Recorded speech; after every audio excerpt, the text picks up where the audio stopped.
Hello boys and girls, welcome to my channel, I'm ForClassic and welcome to BenchART. So for today what I do have needed is Trackmania 2020. This game, it is developed by Nvidia, the same developers of the entire Trackmania series, or the Mania series, alright? And they are using, as always, their in-house engine. So today I'm testing in here the game with GTX 1650 Super. And I'm playing in here with maximum settings, which I will show you off at the just right in a second. So Trackmania for me, it is a big deal. I always loved Trackmania since the first release of the Nations, which was entirely free to play at the time. I remember when I started playing Trackmania, I was like a very small kid at the moment, and I didn't even add internet connection, but I really loved the tracks and the concepts, and I thought I was pretty good playing it, but that was only until I got internet access and I discovered that I simply suck. Alright, so after that I actually got Trackmania 2 Canyon, which is a different game, but the concept it is the same. But not many people was there to be playing the game. I mean, there was always servers and people to play with, but most of the people didn't add Trackmania 2 because it wasn't free to play, while the first game it was. Now this Trackmania 2020 resume its free to play form as a stay-on environment, and as you can see I'm showing off the settings where I'm playing maxed out with the exception of Bloom because it looks really bad with the eye settings for some reason, and I believe that's the reason why it doesn't come by default enabled at eye. And you can enable TAA if you want, but it gets really blurry in this game, so just use FXAA instead. So like the usual, I tested the game with multiple different resolutions and settings.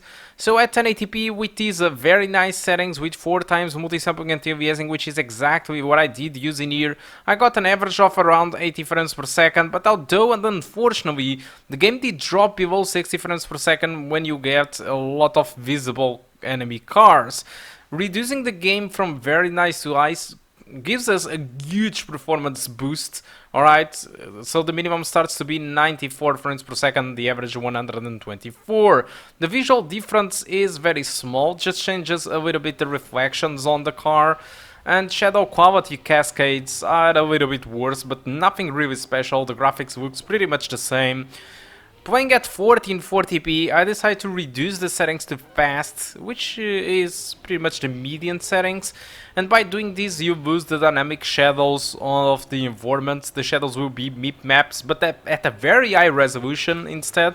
You still get car shadows, so everything still looks pretty nice, and I'm still using 4 times MSAA, and by using 1440p with these fast settings and with 4 times multi-sampling and aliasing, I got an average of 161 frames per second with a minimum of 122. At 4K, it is also possible to play with the exact same settings except for the MSAA. Disabling MSAA with 4K with fast settings, I got an experience entirely above 60 frames per second with a 1% low of 84 frames per second and an average of 131 frames per second.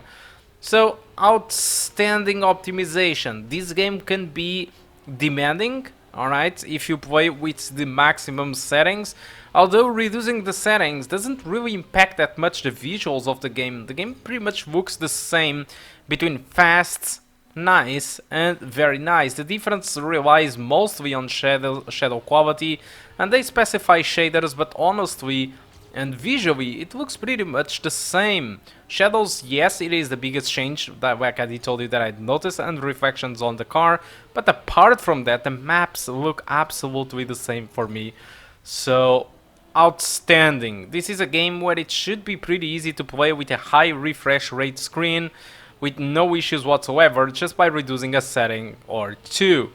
Alright, unfortunately on this video I got a little bit stuttering on the video for some reason. What I want to say is that the game it is very silky smooth, but on this video for some reason, because of probably being recording, it got a little bit of a stuttering mess.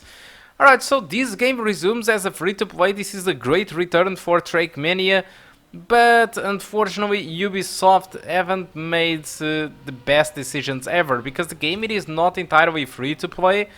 And despite I do enjoy the fact that the free-to-play allow us to do pretty much all the stuff that you want, it is not entirely like that. And the biggest disappointment for me at first it was that you can't chat with other players with the free-to-play version. So if you want to use the chat feature inside the game, and I really mean really the text chat, you need to pay up for the regular version or the club access. Alright, so the regular version costs you 10 euros pretty much a year. So you need to pay 10 euros each year to get access to the chat. It is not only the chat, alright? You get access to multiple other stuff like track of the day. You can collect medals in there. Alright, you can also play track of the day to earn trophies, but you don't get the regional idol daily rankings. You can collect medals if you don't have the standard access. Alright, so pretty much the starter access, what you gives you is a legit competition inside the 25 maps that does change every quarter. Alright, and for now, since we are on the summer, we get access to 25 official tracks, which will change as soon as we get to autumn or winter. You can also play, like I did told you, the other tracks, the tracks of the day, but you can't collect medals through there. As well as you can't really, you know, collect medals from public club campaigns, but you can play them if you want. There are other limitations, for example, the replays, you can't edit the replays of the tracks, you can't use custom skins, you can create and save some skins on your painting tool, but you can't use custom skins throughout the clubs, you need to pay for that. From the local play, you can't play custom maps or create local servers with the free-to-play access account, and you can't join clubs. For example, if you play for the standard access, which costs you 9.99 or 10 euros a year, you can play and get medals from the track of the day, you can get medals from the public campaigns, club campaigns I mean, and you get access pretty much to every stuff as the club access. The only difference is the club access grants you access to clubs, which is pretty much teams or I should say clans. Alright, so club access is for people that create their own clan or wants to join other clans. For these people needs to pay 30 euros per year, or just pay the full price, which is 60, and get access throughout 3 years. So I think this monetization, it is kind of ridiculous. I think I'm entirely fine with the free-to-play version. I just think that I mean the text chats, the fact that we can't text chat with the free-to-play version, it is, I don't know, it is simply ridiculous. It's bad. It doesn't make really any sense at all to cut out the chats to only paid customers, because it doesn't make any sense. Because apart from that, I'm pretty fine with the starter access. I'm pretty sure I'm going to have tons of fun with this game, because I do love a lot this game, and I do hope to find you. I do really hope to find you inside this game playing against me, because I will kick the shit out of you playing Trackmania. Alright, so guys, I think that's all that I want to talk about Trackmania 2020. Hope you keep enjoying the rest of the video, and I do hope to see you soon. Goodbye.